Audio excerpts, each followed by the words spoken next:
Subscribe Kalyani Online Classes channel for all. नमस्कार दोस्तों, आप सभी का पुनः एक बार स्वागत है कल्याणी ऑनलाइन क्लासेस में। ये ऑब्जेक्टिव क्वेश्चन सीरीज के हमारा 5वां पार्ट, शैक्षिक प्रशासन एवं प्रबंधन, एजुकेशनल एडमिनिस्ट्रेशन एंड मैनेजमेंट। दोस्तों, इससे पहले 4 पार्ट कंप्लीट हो चुके हैं और बहुत अच्छा रिस्पांस आपका रहा है। कुछ साथियों की जो है क्वेरीज़ हैं कि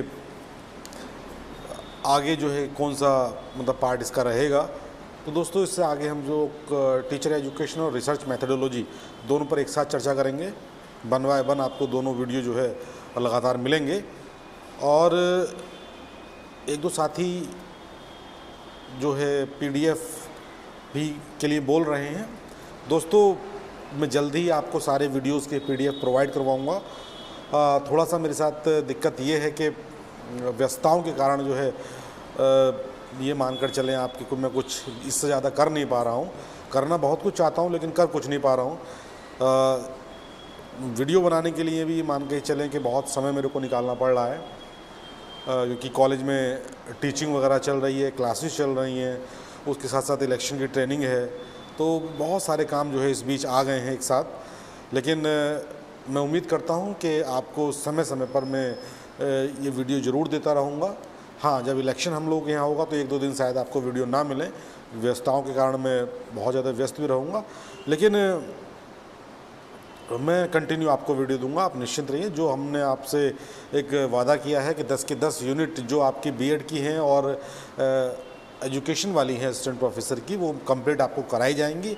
और कंप्लीट कराने के बाद जो आगे का अपना सिलेबस बचेगा, मान लीजिए कुछ टॉपिक बच जाते हैं, तो उस पर भी हम लोग चर्चा करेंगे। और उसके साथ साथ हम लोग चर्चा करेंगे लास्ट ईयर के जो 10 ईयर्स के जो पेपर्स हैं, सोल्व और अनसोल्व दोनों ही हम लोग देंगे। प्रैक्टिस सेट भी हम थोड़ा सॉल्व करने का प्रयास करेंगे। और जब आपका एग्ज़ाम हो जाएगा तो मैं इसके बाद प्रयासरत रहूँगा कि जो है सारे टॉपिक्स को हम डिस्क्रिप्टिव रूप में समझें, डिस्क्रिप्टिव चलें। मतलब हर टॉपिक जैसे टीचर एजुकेशन हुआ, शैक्षिक प्रबंधन हुआ, आपका रिसर्च हुआ, सब पर हम बिल्कुल एकदम डिस्क्रिप्टिव रूप से जो है वीडियो बनाएंगे हर एक टॉपिक पर और आपको प्रोवाइड करवाए जाएंगे। क्योंकि आप हैं, लेकिन आपके आने वाले जो हमारे साथी रहेंगे उनके लिए शायद वो ज़्यादा बेनिफिशियल रहेगा। तो दोस्तों, बिना कोई देर किए आइए शुरू करते हैं अपना आज का वीडियो, शैक्षिक प्रशासन एवं प्रबंधन, एजुकेशनल एडमिनिस्ट्रेशन एंड मैनेजमेंट। और हाँ, अगर आप मेरे चैनल पर नए हैं तो मेरे चैनल को सब्सक्राइब करना न भूलें, वीडियो को लाइक करें, अधिक से अधिक शेयर करें, ताकि जो हमारे और साथी हैं उन सभी का फ़ायदा हो सके। और वीडियो को दोस्तों शेयर ज़रूर करें। साथ में मैं चाहूँगा कि आप सब्सक्राइब मेरे चैनल को करें।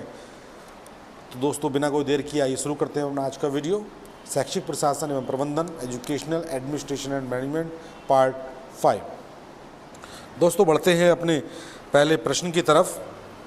जो हमारा पहला प्रश्न है, शिक्षा प्रशासन के क्षेत्र का उदाहरण नहीं है। तो शिक्षा प्रशासन के क्षेत्र का जो उदाहरण इनमें से नहीं है वो कौन सा है? ऑप्शन ए रचना, ऑप्शन बी उत्पादन, ऑप्शन सी कर्मचारी वर्ग और ऑप्शन डी जन कल्याण। तो दोस्तों, जो शिक्षा प्रशासन के क्षेत्र का एक उदाहरण नहीं है इसमें, वह है रचना। रचना जो है शैक्षिक प्रशासन के क्षेत्र का उदाहरण नहीं है। इसके अलावा जो उत्पादन है, कर्मचारी वर्ग है या फिर जन कल्याण है, ये सभी जो है शैक्षिक प्रशासन के उदाहरण हैं। अगले क्वेश्चन की तरफ बढ़ते हैं। वर्तमान समय में प्रारंभिक शिक्षा में ब्लॉक स्तर पर शैक्षिक कार्यों का प्रबंधन निम्नलिखित में से किस अधिकारी द्वारा किया जाता है या देखा जाता है? ऑप्शंस हैं हमारे। ए ऑप्शन है बीडीओ, दूसरा है बीईओ, तीसरा ऑप्शन है डीईओ और चौथा ऑप्शन है बीईओ।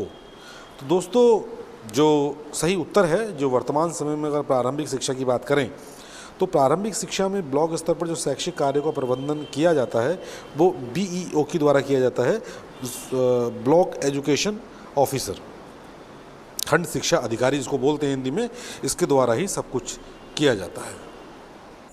अगला क्वेश्चन देखते हैं। निम्नलिखित में से शैक्षिक प्रशासन की उपयोगिता साबित नहीं करने वाला उदाहरण है? शिक्षा को सेवा मानना, प्रयासों का एकीकरण, सामाजिक रीतियाँ या मानवीय संबंधों का विकास। दोस्तों, निम्नलिखित में से जो शैक्षिक प्रशासन की उपयोगिता साबित जो नहीं करने वाला यहाँ पर उदाहरण है, देखिए, वह है सामाजिक रीतियाँ। सामाजिक रीतियों से शैक्षिक प्रशासन का कोई लेना देना नहीं होता है। तो शैक्षिक प्रशासन की उपयोगिता से जो है सामाजिक रीतियों का कोई संबंध नहीं है। इसलिए जो है क्वेश्चन नंबर 3 का जो सही उत्तर है वो सी, सामाजिक रीतियाँ हैं। अगले क्वेश्चन की तरफ बढ़ते हैं। शैक्षिक प्रबंधन में नियोजन का सूत्रपात किया गया है। ध्यान रखिएगा, शैक्षिक प्रयोजन में नियोजन का सूत्रपात मतलब किसके द्वारा किया गया है? नन के द्वारा, ऑप्शन ए। ऑप्शन बी है जॉन डीवी के द्वारा। ऑप्शन सी है एस.एन. मुखर्जी के द्वारा। और ऑप्शन डी है लूथर ग्यूलिक के द्वारा। तो दोस्तों, जो शैक्षिक नियोजन मतलब शैक्षिक प्रबंधन में नियोजन का जो सूत्रपात किया गया है वो लूथर ग्यूलिक के द्वारा किया गया है। लूथर ग्यूलिक ने ही नियोजन का सूत्रपात शैक्षिक प्रबंधन में किया था। अगला प्रश्न देखते हैं।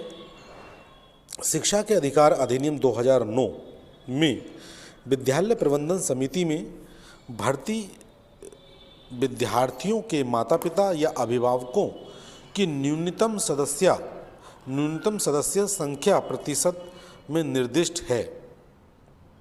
देखिए दोस्तों, जो शिक्षा का अधिकार अधिनियम 2009 है उसमें हर एक विद्यालय में जो है एक विद्यालय प्रबंधन समिति होगी, स्कूल मैनेजमेंट कमेटी जिसको बोलते हैं एसएमसी। तो उसमें क्या होता है, उसमें कॉलेज के प्रिंसिपल के साथ साथ ग्राम प्रधान के साथ साथ जहाँ बच्चे विद्यालय में पढ़ रहे होते हैं उनके माँ बाप भी जो है उस समिति के जो है सदस्य होते हैं। और उनकी जो संख्या होती है वो 75% होती है। मतलब बी ऑप्शन इसका ठीक है। एसएमसी के अंदर 75% जो संख्या होगी, सदस्यों की संख्या होगी, जो बच्चों के अभिभावकों या माता पिता की होगी, जो विद्यालय प्रबंधन समिति है, स्कूल मैनेजमेंट कमेटी है, उसके अंदर। अगला क्वेश्चन देखते हैं। किसी बृहद संगठन में कितने प्रकार के प्रबंधन स्तर पाए जाते हैं? ध्यान रखिए दोस्तों, बृहद संगठन में कितने प्रकार के प्रबंधन स्तर पाए जाते हैं? एक स्तरीय, ऑप्शन ए। ऑप्शन बी है द्विस्तरीय। ऑप्शन सी है त्रिस्तरीय। और ऑप्शन डी है इनमें से कोई नहीं। तो दोस्तों, जो बृहद संगठन में प्रबंधन के स्तर जो पाए जाते हैं वो पाए जाते हैं त्रिस्तरीय। 3 स्तरों पर जो है अलग अलग संगठन में जो प्रबंधन के स्तर होते हैं वो त्रिस्तरीय होते हैं। ऑप्शन सी इसका सही उत्तर है। अगले क्वेश्चन को देखते हैं। शैक्षिक प्रबंधन की एक विशेषता है। ऑप्शन ए प्रक्रिया। ऑप्शन बी स्थिरता। ऑप्शन सी अप्रयोगात्मकता। और ऑप्शन डी है संगठन के उच्च स्तर पर आवश्यक। दोस्तों, जो शैक्षिक प्रबंधन की एक विशेषता है उपयुक्त इन चारों ऑप्शंस में से, वो है प्रक्रिया, जो प्रोसेस। ऑप्शन ए इसका सही उत्तर है। यह इसकी एक विशेषता है, जबकि स्थिरता, अप्रयोगात्मकता और संगठन के उच्च स्तर की आवश्यक, ये इसकी जो है एक विशेषता नहीं है, केवल प्रक्रिया ही इसकी एक विशेषता है। अगले प्रश्न की तरफ बढ़ते हैं। एक प्रभावी शैक्षिक प्रबंधक का गुण है। तो एक प्रभावी शैक्षिक प्रबंधक का जो गुण है, ऑप्शंस हमारे हैं कर्मचारियों में फूट डालना, प्रभावी संप्रेषण,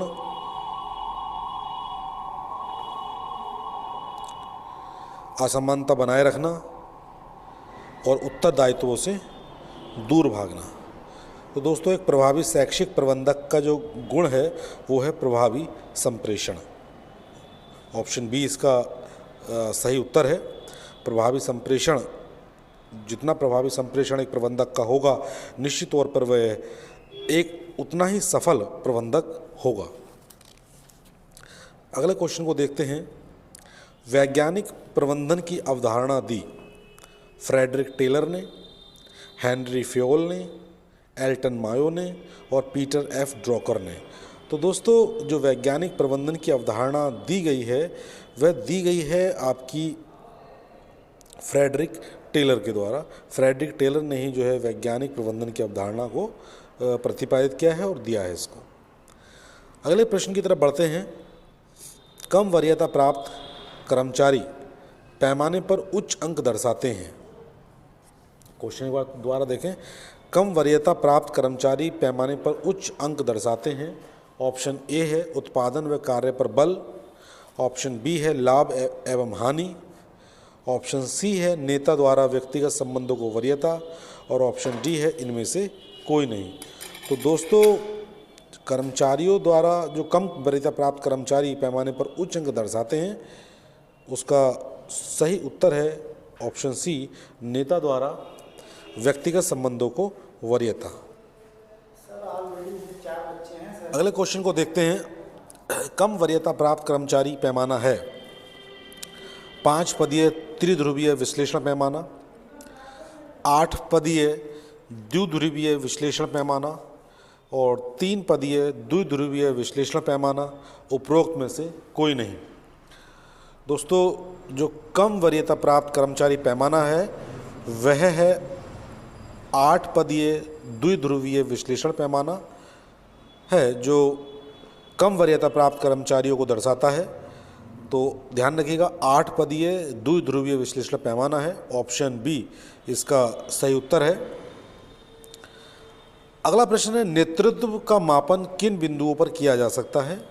ऑप्शंस हैं हमारे नेता एवं अधीनस्थों के गुण, ऑप्शन बी परिस्थितियां, ऑप्शन सी नेता एवं अधीनस्थों की अंतःक्रिया, ऑप्शन डी है उपरोक्त सभी। दोस्तों नेतृत्व का मापन जो है जिन बिंदुओं पर हो सकता है किया जा सकता है वह सारे ही उपरोक्त सभी गुण हैं। नेता व अधीनस्थों के गुण हो गए, परिस्थितियां हो गई और नेता एवं अधीनस्थों की अंतःक्रिया हो गई। तो तीनों ही इसके जो है बिंदु हैं जिन पर जो है किसी भी नेतृत्व का जो है मापन कर सकते हैं। दोस्तों अगले क्वेश्चन की तरफ बढ़ते हैं। जो हमारा अगला क्वेश्चन है, गुणवत्ता व्रत कितने कर्मचारियों का समूह होता है? गुणवत्ता व्रत जो हमारे ऑप्शंस हैं इसमें 10 से 12 व्यक्तियों का समूह या कर्मचारियों का समूह, बी ऑप्शन है 15 से 20 कर्मचारियों का समूह, सी ऑप्शन है 6 से 12 कर्मचारियों का समूह और डी ऑप्शन है 10 से 20 कर्मचारियों का समूह। तो दोस्तों जो गुणवत्ता व्रत में कर्मचारियों के समूह की बात हो रही है तो उसमें कर्मचारियों का जो समूह होता है वो होता है 10 से 12 कर्मचारियों का समूह होता है जो गुणवत्ता व्रत के अंदर। अगला क्वेश्चन देखते हैं। निम्नलिखित में से कौन सा कथन असत्य है? पहला ऑप्शन है निर्णयन लक्ष्यपरक होता है, बी है निर्णयन एक गत्यात्मक प्रक्रिया है, सी ऑप्शन है निर्णयन का एक आवश्यक अंग नियोजन है और हमारा चौथा ऑप्शन है निर्णयन समय, प्रयास एवं धन की बर्बादी है। तो दोस्तों जो असत्य कथन है इन चारों में से निर्णयन में वो है ऑप्शन डी हमारा, निर्णयन समय, प्रयास एवं धन की बर्बादी है। ये क्वेश्चन हमारा मतलब ये कथन हमारा असत्य है। इसके अलावा निर्णयन लक्ष्यपरक होता है, निर्णयन एक गत्यात्मक प्रक्रिया है और निर्णयन का एक आवश्यक अंग नियोजन है। ये तीनों ही हमारे सत्य कथन हैं। तो जो असत्य कथन है वो है ऑप्शन डी, निर्णयन समय, प्रयास एवं धन की बर्बादी है। अगले प्रश्न की तरफ बढ़ते हैं। निम्नलिखित में से कौन सा निर्णय का एक प्रकार है?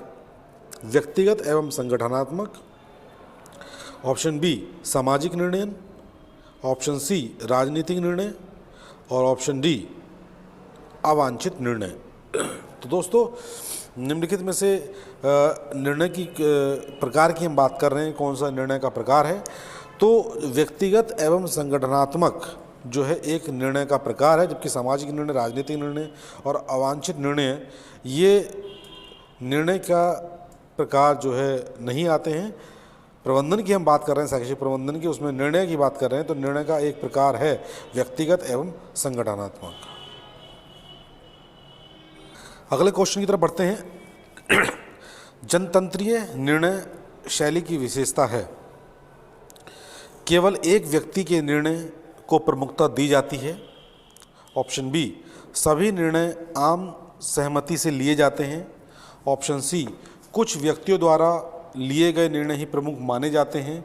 और ऑप्शन डी, अहस्तक्षेपी नीति अपनाई जाती है। तो दोस्तों, जनतंत्रीय निर्णय शैली की जो विशेषता है उसका है ऑप्शन बी ठीक है, सभी निर्णय आम सहमति से लिए जाते हैं। जितने भी निर्णय होते हैं उसमें सभी का जो है सहमति होती है और उसी से निर्णय जो है लिए जाते हैं। तो ऑप्शन बी इसका सही उत्तर है। अगले क्वेश्चन की तरफ हम बढ़ते हैं। लक्ष्य मार्ग सिद्धांत कितने प्रकार की नेतृत्व शैलियों की व्याख्या करता है? ऑप्शन ए है 2, ऑप्शन बी है 3, ऑप्शन सी 4 और ऑप्शन डी 1। ध्यान रखिएगा दोस्तों, लक्ष्य मार्ग सिद्धांत कितने प्रकार के नेतृत्व शैलियों की व्याख्या करता है?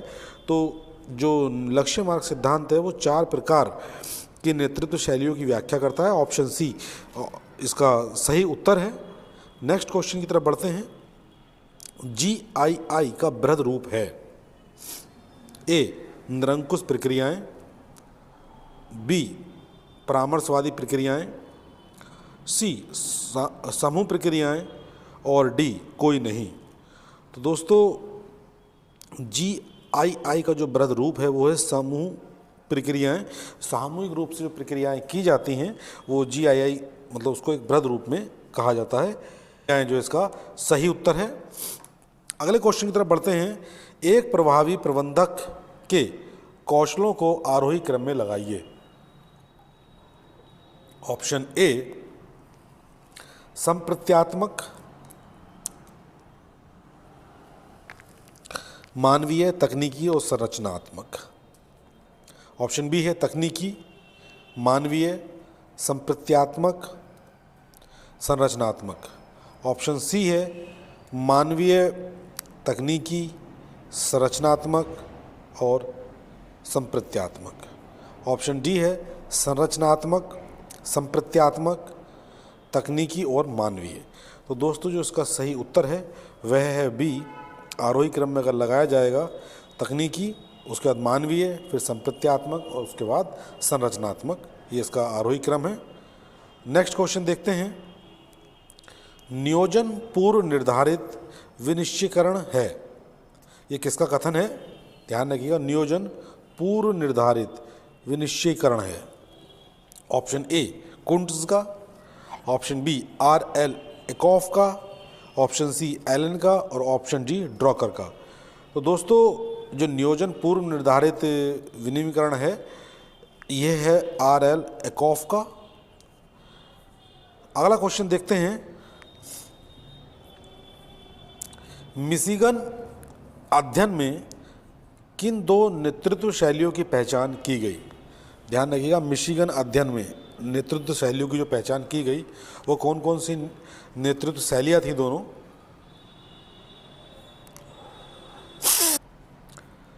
ऑप्शन ए है हमारा कर्मचारी परक एवं उत्पादक परक नेतृत्व शैली। ऑप्शन बी है लक्ष्य परक एवं उत्पादक परक नेतृत्व शैली। ऑप्शन सी है लक्ष्य परक एवं कर्मचारी परक नेतृत्व शैली और ऑप्शन डी है इनमें से कोई नहीं, नन ऑफ दीज। तो दोस्तों, मिशिगन अध्ययन के में जो 2 नेतृत्व शैलियों की पहचान की गई थी वो थी ऑप्शन ए, कर्मचारी परक एवं उत्पादक परक नेतृत्व शैली। इसका सही उत्तर है, ये दोनों शैलियाँ थी जिसकी जो है पहचान की गई थी। अगला क्वेश्चन देखते हैं। IS एवं C पर किस अध्ययन में बल दिया गया? IS एवं C, ये 2 पॉइंट हैं। किस अध्ययन में बल दिया गया? ऑप्शन ए, गुण सिद्धांत, ऑप्शन बी, मिशिगन अध्ययन, option C, Ohio State University अध्ययन और ऑप्शन डी, प्रासंगिकता सिद्धांत। तो दोस्तों, IS एवं C पर जो है अध्ययन, किस अध्ययन पर बल दिया गया है? तो इसका ऑप्शन जो है सी, ओहियो स्टेट यूनिवर्सिटी का जो अध्ययन हुआ था उसमें जो है इस पर बल दिया गया था, IS पर और C पर। अगले प्रश्न की तरफ बढ़ते हैं। नियोजन प्रक्रिया का अंतिम चरण है उद्देश्य निर्धारण, बी सहयोग एवं सहभागिता, ऑप्शन सी योजना का मूल्यांकन एवं पृष्ठपोषण और ऑप्शन डी है चयनित विकल्पों का क्रियान्वयन। तो दोस्तों नियोजन प्रक्रिया का जो अंतिम चरण है वह चरण है योजना का मूल्यांकन एवं पृष्ठपोषण, मतलब इवैल्यूएशन और फीडबैक जो है किसी भी नियोजन प्रक्रिया का एक अंतिम चरण है। पढ़ते हैं, प्रबंधकीय जाल अवधारणा में कौन सा संख्या युग्म आदर्श नेतृत्व शैली की अवधारणा प्रस्तुत करता है? Option A 9, 1, option B 1, 1, option C 5, और ऑप्शन डी 9, 9। तो दोस्तों जो प्रबंधकीय जाल अवधारणा में जो संख्या युग्म आदर्श नेतृत्व शैली की अवधारणा को प्रस्तुत करता है वह है 9, 9। ऑप्शन डी इसका सही उत्तर है। अगला प्रश्न देखते हैं, हर्शे एवं ब्लेंचर्ड का स्थिति परक सिद्धांत किस नाम से जाना जाता है? दोस्तों ध्यान रखिएगा, हर्शे एवं ब्लेंचार्ड का जो स्थिति परक सिद्धांत है वो अन्य किस नाम से जाना जाता है? ऑप्शन ए है हमारा प्रबंधकीय जाल, ऑप्शन बी है मिशिगन अध्ययन, ऑप्शन सी है ओहियो स्टेट अध्ययन और ऑप्शन डी है जीवन चक्र सिद्धांत। तो इनका सही उत्तर है वह जीवन चक्र सिद्धांत के नाम से जो है इसको जाना जाता है। जो हर्शे एवं ब्लेंचर्ड का स्थिति परक सिद्धांत है उसको हम जीवन चक्र सिद्धांत भी कहते हैं। अगले क्वेश्चन को देखते हैं, हर्शे तथा ब्लेंचर्ड द्वारा 1978 में किस नेतृत्व मापन उपकरण का विकास किया गया था? LEAD का, ऑप्शन बी SBD का, ऑप्शन सी LOQ का और ऑप्शन डी है LBDQ का। तो दोस्तों हर्शे एवं ब्लेंचार्ड द्वारा 1978 में जो है जिस नेतृत्व मापन उपकरण का विकास किया गया था उसका नाम है LEAD। इसका फुल फॉर्म है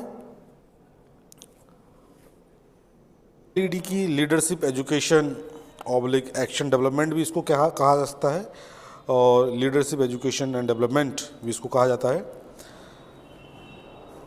अगले क्वेश्चन की तरफ हम बढ़ते हैं, पर्यवेक्षण किन दो शब्दों से मिलकर बना है? परि प्लस आवेक्षण, पर्याय प्लस वेक्षण, परि प्लस वेक्षण या पर्याय प्लस आवेक्षण। तो दोस्तों जो पर्यवेक्षण जो दो शब्दों से मिलकर बना है वो परि प्लस आवेक्षण, ये दो ऐसे शब्द हैं जिनसे मिलकर पर्यवेक्षण शब्द बना है। अगले क्वेश्चन की तरफ बढ़ते हैं, हर्बर्ट साइमन का योगदान निम्नलिखित में से किस क्षेत्र में है? निर्णय के क्षेत्र में, अंतर्वैयक्तिक व्यवहार के क्षेत्र में, प्रबंधन पदानुक्रम के क्षेत्र में या प्रासंगिकता उपागम के क्षेत्र में? तो दोस्तों हर्बर्ट एवं साइमन का जो योगदान है वह निर्णयन के क्षेत्र में इनका योगदान है। तो जो इस क्वेश्चन का सही उत्तर है वह है ऑप्शन ए निर्णयन। हर्बर्ट एवं साइमन का जो योगदान है वो निर्णयन के क्षेत्र में है। अगला क्वेश्चन देखते हैं, एल्टन मायो का संबंध निम्नलिखित में से किस उपागम से है? एल्टन मायो का संबंध, ध्यान रखिएगा, एल्टन मायो का संबंध निम्नलिखित में से किस उपागम से है? ऑप्शन ए है वैज्ञानिक प्रबंधन उपागम, ऑप्शन बी है मानव संबंध उपागम, ऑप्शन सी है व्यवस्था उपागम और ऑप्शन डी है प्रशासकीय उपागम। तो दोस्तों एल्टन मायो का जो संबंध है निम्नलिखित में से मानवीय संबंध उपागम से संबंधित हैं। तो ऑप्शन बी इसका राइट आंसर है। द्विमार्गीय संप्रेषण किस नेतृत्व शैली की विशेषता है? ऑप्शंस हैं हमारे रूपांतरण शैली, ऑप्शन बी प्रजातांत्रिक शैली, ऑप्शन सी नौकरशाही और ऑप्शन डी है पिता तुल्य शैली। तो दोस्तों द्विमार्गीय संप्रेषण जो है नेतृत्व शैली की जो विशेषता है वह है प्रजातांत्रिक शैली। ऑप्शन बी आपका राइट उत्तर है, इसका सही आंसर है प्रजातांत्रिक शैली जो है द्विमार्गीय संप्रेषण शैली की एक विशेषता है। भूमिका एवं दृष्टिकोण के आधार पर पर्यवेक्षण के प्रकार क्या हैं? ध्यान रखिएगा, भूमिका एवं दृष्टिकोण के आधार पर।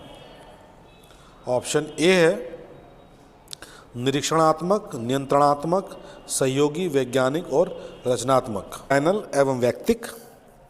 ऑप्शन सी है नियंत्रणात्मक, पैनल एवं रचनात्मक। ऑप्शन डी है व्यक्तिक, अवैक्तिक, पैनल और सहयोगी। तो दोस्तों जो सही उत्तर है भूमिका एवं दृष्टिकोण के आधार पर पर्यवेक्षण के प्रकार क्या हैं, तो ऑप्शन ए निरीक्षणात्मक, नियंत्रणात्मक, सहयोगी, वैज्ञानिक और रचनात्मक, ये इसका सही उत्तर है। अगले क्वेश्चन की तरफ बढ़ते हैं। व्यक्तियों की संख्या के आधार पर पर्यवेक्षण कितने प्रकार का होता है? ऑप्शन ए है हमारा 1, ऑप्शन बी है 3, ऑप्शन सी है 2 और ऑप्शन डी है 4। तो दोस्तों व्यक्तियों की संख्या के आधार पर जो पर्यवेक्षण होता है वह होता है 2 प्रकार का। ऑप्शन सी इसका सही आंसर है। नेक्स्ट क्वेश्चन देखते हैं। कुल गुणवत्ता प्रबंधन आधारित है समूह कार्य पर, व्यक्तिगत अनुशासन पर, काइजेन शब्द पर या आत्मबल सुधार। तो दोस्तों जो कुल गुणवत्ता प्रबंधन जो आधारित है वह है काइजेन शब्द जो है इस पर आधारित है। और काइजेन का मतलब क्या होता है ये आपको पिछली वीडियो में बताया गया था, तो ध्यान रखिएगा। कुल गुणवत्ता प्रबंधन जो आधारित है वह काइजेन शब्द पर है और ये एक जापानी शब्द है। अगला क्वेश्चन देखते हैं। शैक्षिक प्रशासन प्रभावित होता है ऑप्शन ए प्रबंधक के अभिमतों, मूल्यों, विश्वासों से। ऑप्शन बी है सामाजिक अभिमतों, सरकारी नीतियों एवं धार्मिक संगठनों से। ऑप्शन सी है कर्मचारी विश्वासों से और ऑप्शन डी है राजनेताओं एवं राजनीतिक दलों से। तो दोस्तों जो शैक्षिक जो प्रशासन है जो प्रभावित होता है वह प्रभावित होता है सामाजिक अभिमतों, सरकारी नीतियों एवं धार्मिक संगठनों से जो है ये प्रभावित होता है। अगले क्वेश्चन की तरफ बढ़ते हैं। सहभागी प्रबंधन का उद्देश्य है कर्मचारियों की मनोवैज्ञानिक आवश्यकता की पूर्ति। ऑप्शन बी है मानवीय पूंजी का उत्तम प्रयोग। ऑप्शन सी है शैक्षिक उत्पादकता में वृद्धि और ऑप्शन डी है उपरोक्त सभी। तो दोस्तों जो सहभागी प्रबंधन का उद्देश्य है वह उद्देश्य उपरोक्त सभी है, चाहे वो कर्मचारियों की मनोवैज्ञानिक आवश्यकता की पूर्ति हो, चाहे मानवीय पूंजी का उत्तम प्रयोग हो या शैक्षिक उत्पादकता में वृद्धि हो। तो उपरोक्त सभी ऑप्शन डी इसका सही उत्तर है, मतलब सहभागी प्रबंधन का उद्देश्य उपरोक्त सभी। नेक्स्ट क्वेश्चन की तरफ बढ़ते हैं। नौकरशाही सबसे प्रभावी व्यवस्था समझी जाती है क्योंकि ऑप्शन ए यह नियमों पर बल देती है। ऑप्शन बी यह अनौपचारिक संबंधों पर बल देती है। ऑप्शन सी यह संगठन के मानवीय तत्वों पर बल देती है और ऑप्शन डी यह कर्मचारी हेतु बृहद स्वतंत्रता प्रदान करती है। दोस्तों जो नौकरशाही सबसे प्रभावी व्यवस्था इसलिए समझी जाती है क्योंकि यह नियमों पर बल देती है। ऑप्शन ए जो है हमारा सही उत्तर है, क्योंकि नौकरशाही में नियम के आधार पर ही सारे कार्य किए जाते हैं। अगला क्वेश्चन देखते हैं। उच्च प्रबंधन स्तर अधिक महत्वपूर्ण होता है क्योंकि यह बल देता है संपूर्ण संगठन पर। ऑप्शन बी विशिष्ट समस्याओं पर। ऑप्शन सी नियमित समस्याओं पर और ऑप्शन डी है अति विशिष्ट समस्याओं पर। तो दोस्तों जो उच्च प्रबंधन है वो अधिक महत्वपूर्ण होता है क्योंकि यह बल देता है संपूर्ण संगठन पर। जितना भी हमारा संगठन है सब पर यह बल देता है, तो जो उच्च प्रबंधन का जो स्तर है वो इसलिए अधिक महत्वपूर्ण हो जाता है। तो इसका सही उत्तर है संपूर्ण संगठन पर। अगले प्रश्न की तरफ बढ़ते हैं। एक व्यवस्था के रूप में प्रबंधन बल देता है। ऑप्शन ए बंद व्यवस्था परिप्रेक्ष्य। ऑप्शन बी खुली व्यवस्था परिप्रेक्ष्य। ऑप्शन सी सामाजिक तकनीकी व्यवस्था ऑप्शन डी इनमें से कोई नहीं। दोस्तों, एक व्यवस्था के रूप में जो प्रबंधन बल देता है वह देता है खुली व्यवस्था परिप्रेक्ष्य पर। खुली व्यवस्था पर जो है प्रबंधन अधिक बल देता है। अगर व्यवस्था के रूप में हम बात करें तो ओपन सिस्टम रहे पूरा, ये प्रबंधन चाहता है और बल भी देता है इस बात पर। अगले क्वेश्चन को देखते हैं। परंपरागत पर्यवेक्षण प्रविधि किस प्रकार के निरीक्षण पर अधिक बल देती है? ध्यान रखिएगा, परंपरागत पर्यवेक्षण प्रविधि किस प्रकार के निरीक्षण पर अधिक बल देती है? ऑप्शन ए औपचारिक निरीक्षण, ऑप्शन बी अनौपचारिक निरीक्षण, ऑप्शन सी आकस्मिक निरीक्षण और ऑप्शन डी तात्कालिक निरीक्षण। तो दोस्तों, जो परंपरागत पर्यवेक्षण प्रविधि है वो बल देती है आकस्मिक निरीक्षण शैली पर। एक आकस्मिक निरीक्षण शैली पर, मतलब अचानक जो निरीक्षण किया जाता है इस पर जो है अधिक बल दिया जाता है परंपरागत पर्यवेक्षण प्रविधि में। अगले क्वेश्चन को देखते हैं। प्रभावी शैक्षिक पर्यवेक्षण के मानवीय गुण हैं नीति निर्धारण में अधीनस्थों को सहभागी बनाना, ऑप्शन बी वस्तुनिष्ठ ढंग से चिंतन करना, ऑप्शन सी उपरोक्त दोनों और ऑप्शन डी इनमें से कोई नहीं। तो दोस्तों, जो प्रभावी शैक्षिक पर्यवेक्षण के मानवीय गुण हैं वे उपरोक्त दोनों गुण हैं, नीति निर्धारण में अधीनस्थों की सहभागी बनाना और वस्तुनिष्ठ ढंग से चिंतन करना। ये दोनों ही जो है सही उत्तर हैं और दोनों ही शैक्षिक जो प्रभावी शैक्षिक पर्यवेक्षण हैं के मानवीय गुण हैं। तो दोस्तों, ये थे हमारे आज के प्रश्न। मैं उम्मीद करता हूँ कि सारे प्रश्न आपको समझ में भी आएंगे और पसंद भी आएंगे। और हाँ, किसी क्वेश्चन को लेकर आपके मन में संदेह है, डाउट है, तो प्लीज़ कमेंट्स ज़रूर करें और मुझे बताएं कि कौन सा प्रश्न जो है गलत है। अगर कोई ऐसा प्रश्न है जिसका उत्तर गलत है तो उस पर विचार किया जाएगा, उसको चेक किया जाएगा, एक नहीं कई बार चेक किया जाएगा और आपको सही उत्तर उसका दिया जाएगा। लेकिन प्रयास यही किया गया है कि कोई भी प्रश्न का उत्तर जो है गलत न हो। तो दोस्तों, ये हमारा आज का वीडियो था और इस अगले वीडियो में हम बात करेंगे पुनः अपने कुछ प्रश्न पर। तो दोस्तों, तब तक के लिए नमस्कार, मिलते हैं अगले वीडियो में।